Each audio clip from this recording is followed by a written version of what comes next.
eritmalar.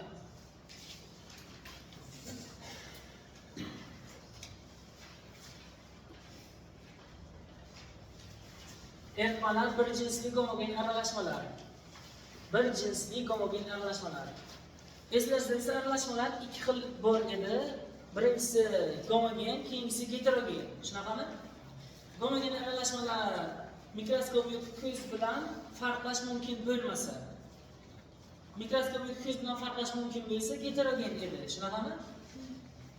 Eritma mana shuni gomogen xiliga kiradi. Aslida eritma demasdan uni gomogen aralashma deymiz. Chunki eritma termini buni boshqacha qilib aralashma deyish mumkin. Ya'ni gomogen aralashmalar degan. Aralashmalarni 3 xil agregat holatda bo'lishi mumkin. Ya'ni suyuq agregat holatda bo'lishi mumkin, qattiq agregat holatda bo'lishi mumkin, gaz agregat holatda bo'lishi mumkin. Shunaqa bir aralashma 3 xil bor ekan. Qattiq moddalar aralashmasi, suyuq moddalar aralashmasi va gaz moddalar aralashmasi. Tushunarlimi? Ana shu 3 xil aralashmani suyuqligiga nisbatan biz eritma terminini ishlatamiz, eritma terminini. Tushunarlimi? Qattiq holatdagi aralashmaga nisbatan biz qotishma terminini ishlatamiz. Tushunarlimi? Termin qotishma bo'lsa bu qattiq moddalar birga aralashgan bo'ladi. Termin eritma bo'lsa suyuq moddalar birga aralashgan bo'ladi. Termin aralashma deb aytilsa gazlar aralashgan bo'ladi. Shu paytgacha esingizda gazlarga to'g'ri masala ishlaganimizda mana shu gazlar aralashmasi, mana bu gaz aralashmasi, aralashma deb ishlatdik-ku, shunaqami? Demak, gaz moddalar aralashgan bo'lsa shunchaki aralashma deyiladi. Suyuq bo'lsa u agregat holati eritma deyiladi, qattiq bo'lsa qotishma deyiladi. Tushunarlimi? Zani shuni eritma, ya'ni suyuq narsalarga nisbatan ishlatiladiganini ko'ramiz. Demak, eritma termini suyuq agregat holatdagilarga nisbatan ishlatiladi. Suyuq aralashmalarga nisbatan eritma deyiladi.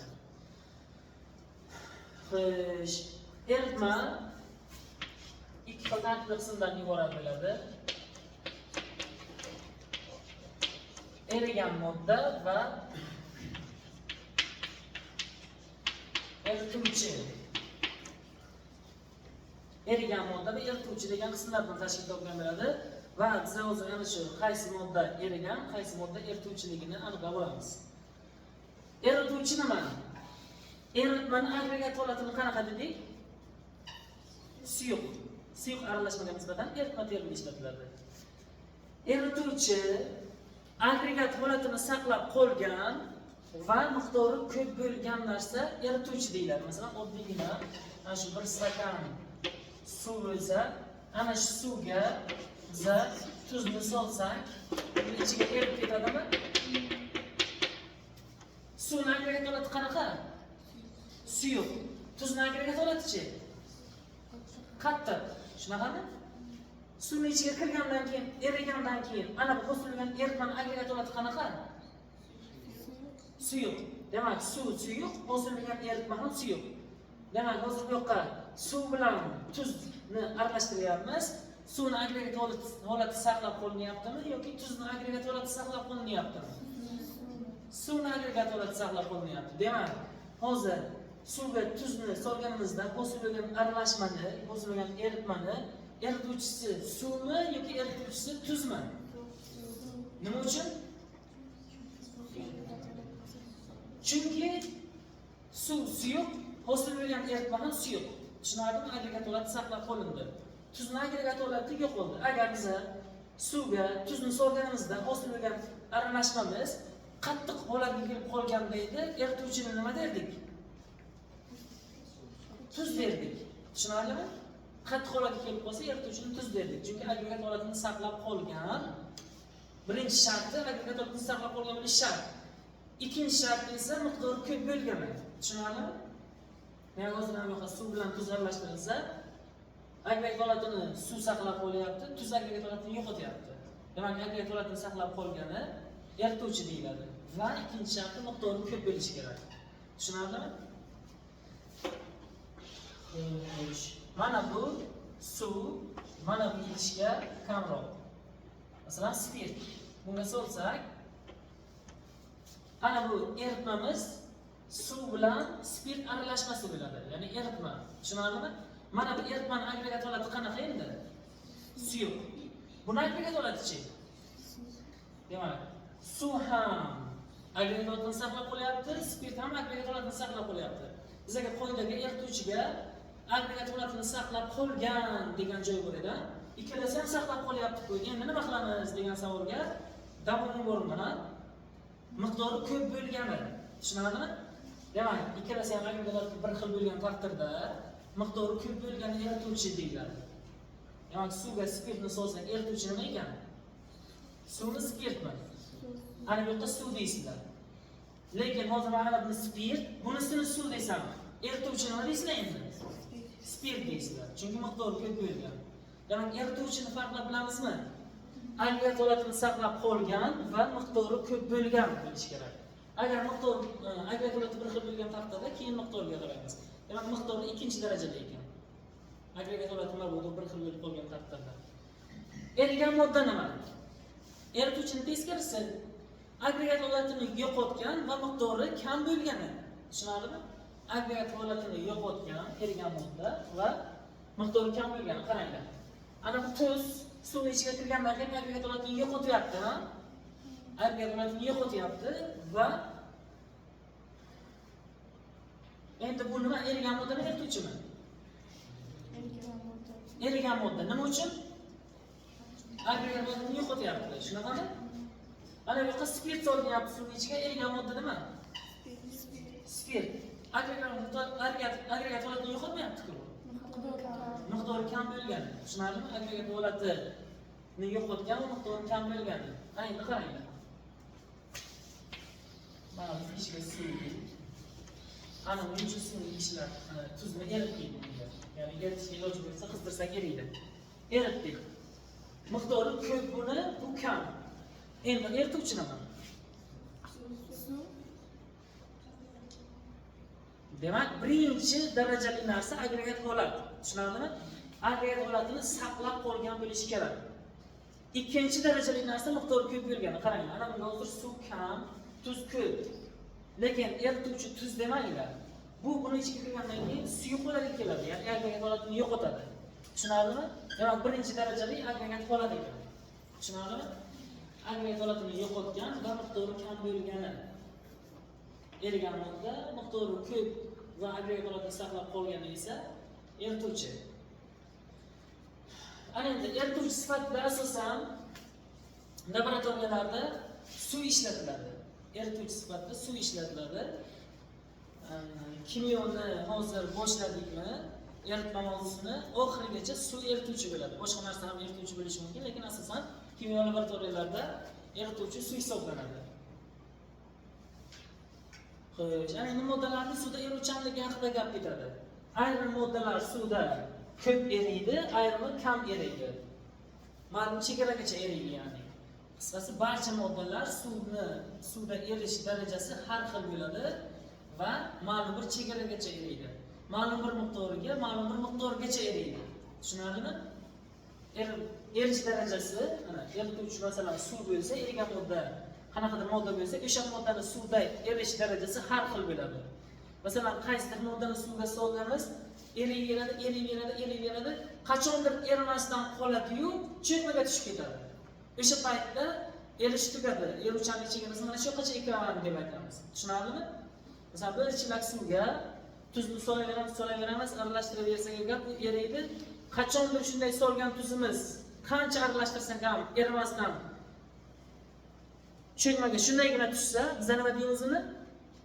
Tugadi, boshqa erimaydi. Ya'ni erish chegarasigacha keldi, boshqa erimaydi deymiz. Tushunarlimi? Demak, mana shu narsani biz eruvchanlik chegarasi deb aytamiz. Moddalar suvda cheksiz erimaydi, ma'lum bir darajagacha eriydi va ana shu erish chegarasi eruvchanlik chegarasi deyiladi. Eruvchanlik yoki eruvchanlik chegarasi deyiladi. Tushunarlimi? Mana shu narsa asosan 100 gram suvda qancha modda erishi bilan ifodalanadi. Tushunarlimi? Eruvchanlik yoki eruvchanlik chegarasi ma'lum bir miqdordagi modda eriydi deymiz. Lekin asosan 100 gram suvda qancha modda erishi bilan ko'rsatiladi va eruvchanlik chegarasi S harfi bilan belgilanadi. Masalan, S tenglik 20 deb aytilsa, biz hozir aytdik, asosan 100 gram suvda erishi bilan aniqlanadi degan. S teng 20 desa, sizlar eslaringizdan chiqmasin, 100 gram suvda 20 gram o'sha modda, masalan, tuz deydigan bo'lsak, tuz erib biladi, tamom, undan ortiqchasi ermaydi. Tushunarlimi? Savol sizlarga. S teng 20 bo'lgan, ya'ni eruvchanlik 20 bo'lgan moddadan 100 gram suvga, yaxshilab eshitdinglar. 100 gram suvga 10 gram eritsak, yana eriydimi yo'qmi? Yana qancha eriydi? Yana 10 gram eriydi. Chunki 100 gram suv deyapmiz, 100 gram suvda ko'p bilan 20 gram erib biladi deganlar, S teng 20 degan. Tushunarlimi? 10 gram eritsak, yana 10 gram erib biladi. 15 gram eritsak, yana qancha eriydi?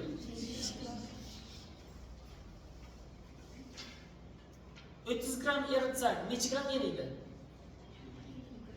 20 gram eriydi. Hay, 100 gram suvga 30 gram ana shu moddadan solganimizda qancha gram cho'kmaga tushadi? 10 gram. 40 gram solsak qancha cho'kmaga tushadi? 50 gram solsakchi? 30 gram. Chunki S teng 20 deydimi, 100 gram suvga qancha solishimiz bilan 20 si eriydi, tamom. Qolgan ortiqchasi cho'kmaga tushib ketaveradi. Tushunarlimi? S teng 200 desachi? Nima bildiradi bu? Necha gram suvda necha gram? 100 gram suvda 200 gram modda erishini ko'rsatadi. Shakar eruvchanligi 200 ga teng, yuk suvi eruvchanligi esa 0.2 ga teng. Bu degani 200 gram bilan 0.2 gram erishi mumkin 100 gram suvga. Tushunarlimi? 100 gram suvda 200 gram shakar eriydi degani. 100 gram suvga 0.2 gram gips eriydi degani. Demak, qaysini eruvchanligi yuqori ekan? Shakarning eruvchanligi yuqori. Lekin ba'zi bir moddalar bor, suvda cheksiz eriydi. Suvda cheksiz eriydi. Ya'ni qanchadir suv bo'lsa, 100 gram suv bo'lsa, qancha so'raversak, u erib ketaveradi. Etil spirtini misol qilib aytgan bunga. Masalan, suvga biz spirtni solganimizda cheksiz eriydi. Qancha solsak eriyveradi, lekin erituvchi boshqa narsaga aylanib qoladi bu paytda. Yaxshilab e'tibor qilamiz. 100 gram suvga 50 gram spirt eritsak, erituvchi nima?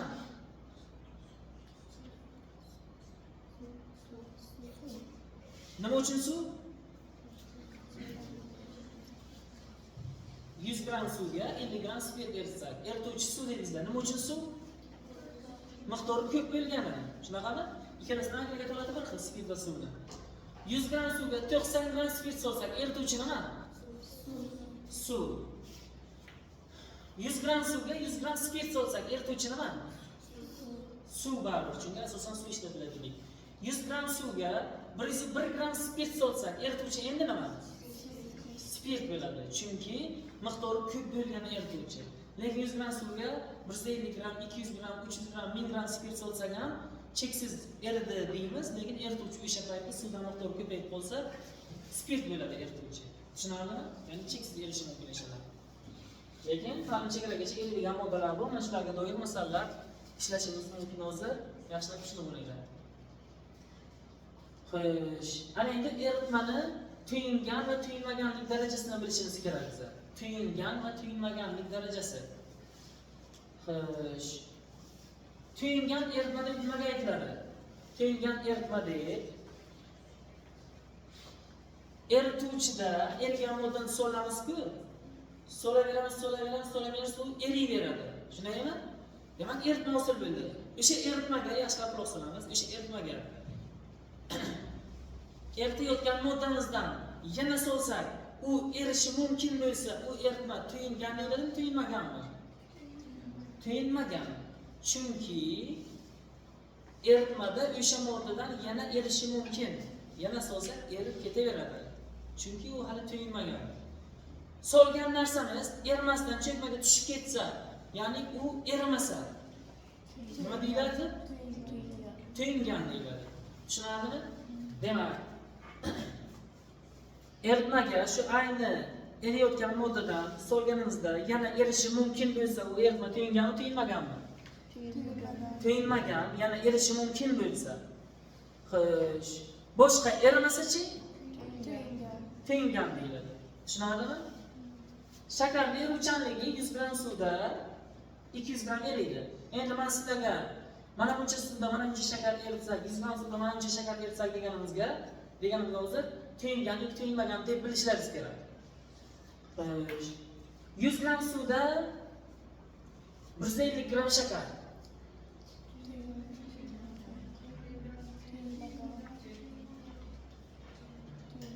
Qaytib aytaman.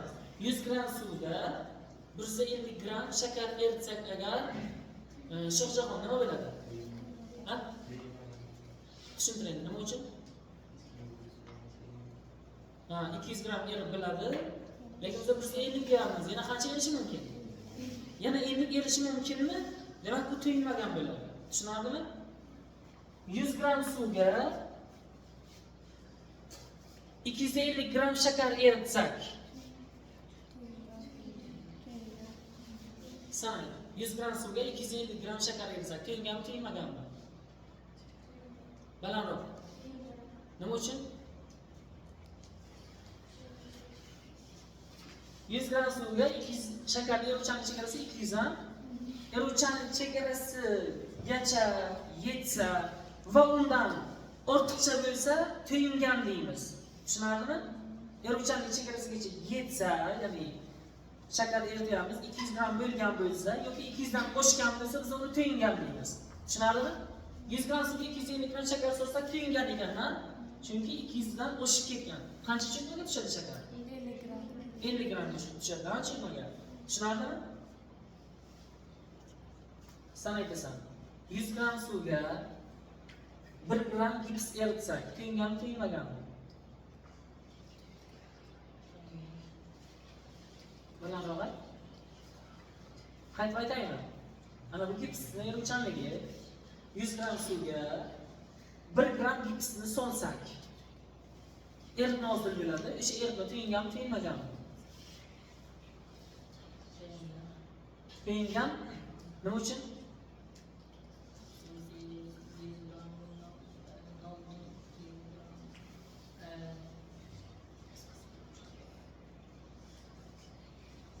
gram erishi mumkin, lekin biz 0,2 dan ko'p so'rayapmiz. Eritma to'yinib qancha gips kerak tushunmaga tushadi? 0,8 gram. Tushunarlimi? Javob berish kerak edi. 100 gram suvga 1 gram gips desak agar, 100 gram suvga esa ko'p bilan 0,2 gram gips eriydi. Biz 1 gram so'rayapmiz. Eruvchanlik chegarasidan oshib ketgan, shuning uchun to'yingan deymiz. Eruvchanlik chegarasigacha yetgan bo'lsa-chi? Baribir to'yingan. Yetgan va ortib ketgan bo'lsa to'yingan. Yetmagan bo'lsa ungacha to'yinmagan. Tushunarlimi? To'yingan, to'yinmagan eritmani farqlab bilasizlarmi? Qachon farqlab bilasizlarmi? Eruvchanlik chegarasini bilsangizlar. Lekin bizga masalan shartiga, masalanlarda esa eruvchanligi eslang. Mana bu deb berib qo'yadi. Tushunarlimi? Xo'sh. Yana bitta narsani tushuntirib, keyin formulaga yozamiz. Qaranglar. Erituvchi bilan erigan modda qo'shilsa nima hosil bo'lar ekan? Eritma hosil bo'ladi. Tushunarlimi? Xo'sh. Erituvchiga erigan moddadan solgan paytimizda eritma hosil bo'ldi-ku, yaxshilab qaranglar. Eritma hosil bo'ldi. O'sha erigan moddadan yana solganimizda u erimasa, hosil bo'lgan eritma qanaqa eritma bo'lgan bo'ladi aslida? To'yingan. Tushunarlimi? Demak, erituvchiga yetarlicha erigan modda qo'shsak, yetarlicha. Tushunarlimi? Yetarlicha. To eriguncha degani. To erimay qolguncha ya'ni. Tushunarlimi? To erimay qolguncha erigan moddadan solaversak, hosil bo'lgan eritma qanaqa eritma? To'yingan eritma. Demak, to'yingan eritma, erigan modda, erituvchi o'rtasida bog'liqlik formulasi bor. Erigan modda, erituvchi va eritma. Ya'ni to'yingan eritma o'rtasida bog'liqlik formulasi bor. O'sha bog'liqlik formulasini tushuntiraman. Qaranglar. Bu formulaga hammasi massa qo'yiladi. Qaranglar. Ana bu modda deb qo'yganimiz erigan moddaning massasi qo'yiladi formulaga.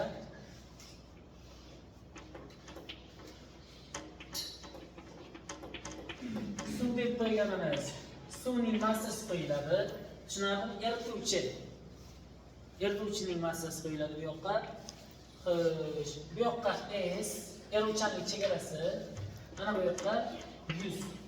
Demak, 100 gram suvda erishi mumkin bo'lgan modda erituvchanlik chegarasi deyiladi. Tushunarlimi? S bilan belgilanadi.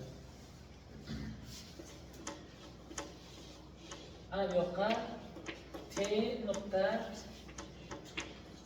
eritma. Tugingan eritma. Chunki ketsa bo'ladimi? Shunga saytamiz, Pasaydi.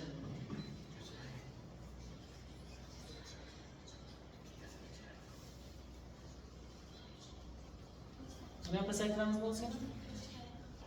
Yo'q, hozir pasaytirsak bilinmaydi lekin.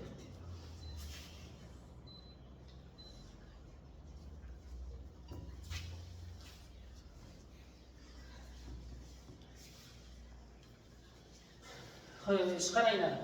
Erigan modda va erigan modda bilan suv qo'shilsa tuyngan eritma hosil bo'ladi. Bu degani 100 S degani. Mana bu yoqqa 100 S. Tushunarlimi? Erigan moddaning massasi bu. Bu erituvchining massasi. Tushunarlimi? Bu esa tuyngan eritma massasi. Eslarsan so'ng tuyngan eritma massasi har doim mana bu ikkalasidan iborat. Ya'ni mana bu bilan mana bu ikkalasi. Tushunarlimi? Bu ikkalasi qo'shilsa tuyngan eritma bo'ladi. Xuddiki 100 S kabi, maxraji kabi. Tushunarlimi? Endi yana bitta formula bor ko'pchilaringizga. Delta M plus delta S. Bunga doir hali masala ishlaymiz, tushunib olasizlar. Bunga doir hali masala ishlaymiz, o'sha payt tushunib olasizlar. Lekin hozircha aytib o'taman. Delta M degani nima? Delta S ni masala ishlash payti tushunib olasizlar. Delta M ni qisqacha o'sha tomon nimaligini tushuntiramiz. Qaranglar. Stakanga suvni olsangizlar, o'sha suvga bir qoshiq tuz soldingizlar, ikki qoshiq tuz soldingizlar, aralashtirdingizlar, eridi. Shunaqami?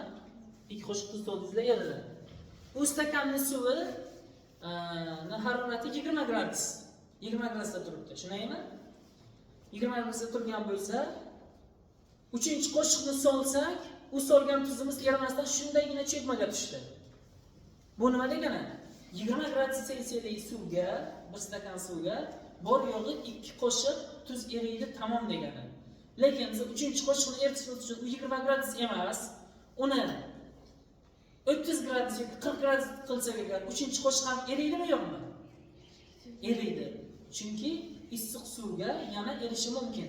Tushunarlimi? Issiq suvga yana isitsaga tuz erishi mumkin.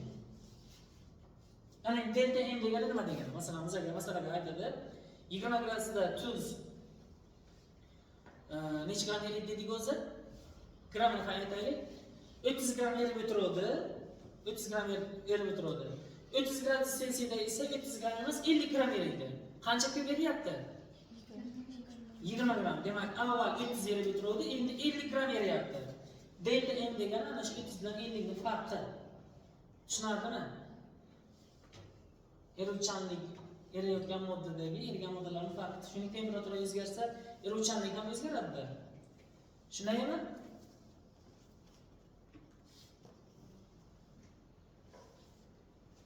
Boshingni ko'tarib o'tir. Xo'sh. Ana endi erigan modda erituvchi. Bir-biriga erishi nimaga bog'liq? Yaxshilab e'tibor qilamiz endi. Moddalarning suvda erishi nimaga bog'liq? Moddalarning suvda erishi nimaga bog'liq? Erituvchi va erigan modda tabiatiga degan. Erituvchi erigan modda tabiatiga degan nima? Moddalarning suvda erishi erituvchi va erigan modda tabiatiga deb aytgan. Masalan, suvga sizlar yog'ni solsangizlar, erib ketadimi yoki suvning yuzasiga qoladimi yo'q? suvning yuzasiga qoladi. Sababi erituvchi bilan erigan moddani tabiati boshqa tabiat. Buni tabiatini hali kimyoviy yo'nalish o'zini yuzasidan tushuntiraman. Bu nima degani? Suv qutbli, yog' esa qutbsiz. Qutbli bilan qutbsiz bir-biriga umuman aralashmaydi, erimaydi ham. Tushunarlimi? Lekin benzinni olsangizlar, benzinni unga yog' solsangizlar, shunday aralashtirsangizlar, aralashib ketadi. Aralashib ketadi. Chunki benzin qutbsiz, yog' ham qutbsiz. Demak, qutbsiz bilan yaxshi eriydi, yaxshi aralashib ketadi. Qutbli bilan. Demak, suvga nimani solsak, aralashib erib ketadi. Masalan, suvga spirtni solsak, aralashma bo'lib ketdimi, qo'shilib? Demak, tabiati bir xil. O'xshash tabiatlar bir-biriga yaxshi aralashadi. Ya'ni moddalarning erishi degan erituvchi va erigan modda tabiatiga degani mana shu. Tushunarlimi? Suvga spirtni solsangizlar aralashadi, suvga yog'ni solsangizlar aralashmaydi. Sababi tabiati farq qiladi. Tabiati farq qilsa aralashmaydi, ya'ni erimaydi. Tabiati o'xshash bo'lsa eriydi. Bundan tashqari, erituvchi erigan modda tabiatidan tashqari temperaturaga ham bog'liq degan. Temperatura bog'liqligini hozirgina tushundingizlar. 20 gram suvda, 20 gradus Selsiy suvda 30 gram tuz erib turadi. Biz uni temperaturasini ko'targanimizda ko'proq eriydi, shundaymi? Temperaturani oshirsak, eruvchanligi ortadi. Tushunarlimi? Bu qattiq moddalar uchun edi. Demak, qattiq moddalar uchun suvda erishi erituvchi va erigan modda tabiatiga va temperaturaga bog'liq. Gaz moddalar uchun qanday? Gaz moddalarining suvda erishi qanday? Mana shu idish bo'lsa, mana bu erituvchi bo'lsa, gaz modda bilan tarqoq holda suyuqlik yuzasida bo'ladi. Mana bu idishning ichiga kirib tarqalsa agar, suyuqlikning ichiga kirib tarqalsa agar erigan bo'ladi, ha? Buni ichiga kirishi uchun nima bo'lish kerak? O'zimizda qattiq moddani shunday solsak-da, bemalol tushib ketadi. Lekin gaz modda buni ichiga tushib ketish uchun biz mana bu muhitni yoki suvni sovutishimiz kerak. Temperaturani ko'tarish emas, pasaytirish kerak nabarat. Tushunarlimi? Qattiq modda yaxshi erish uchun biz isitishimiz kerak edi. Gaz modda suvda yaxshi erish uchun biz bu suyuqlikni sovutishimiz kerak. Muzlatish emas, sovutish. Qattiq bu holatda emas bu. Sovutamiz, suyuqlikni yo'qotmasin. Sovutishimiz kerak. Eriydi yoki bosimni yuqoridan oshirishimiz kerak. Mana bunday forchinga o'xshash narsa bo'lsa agar, ustidan bosim berib bosishimiz kerak. Buni ichiga kirib ketishi uchun. Tushunarlimi? Demak, temperaturani sovutishimiz kerak. Bu nima degani? Temperaturani pasaytirish kerak. Bosimni oshirish kerak. Demak, gaz moddalarining suvda erishi temperatura bosimga bog'liq. Temperaturani pasaytirsak va bosimni oshirsak, keyin eriydi. Tushunarlimi? Suyuqlik qattiq moddalarning erishi esa erigan va erituvchi tabiatiga va bundan tashqari temperaturaga. Temperaturani oshirsak yaxshi eriydi. Tushunarlimi? Bu eritma haqida qisqacha ma'lumot edi va moddaning suvda erishi, ya'ni erish chegarasi, eruvchanlik yoki eruvchanlik chegarasi haqida ma'lumot edi. Ana formula. Ana shu formulaga doir bo'lsa endi biz masalalar ishlaymiz. Kitobchalaringizga nechta masala bor? 16 ta masala bor. O'sha masalalarni men birinchi 5 tasini ishlab ko'rsataman.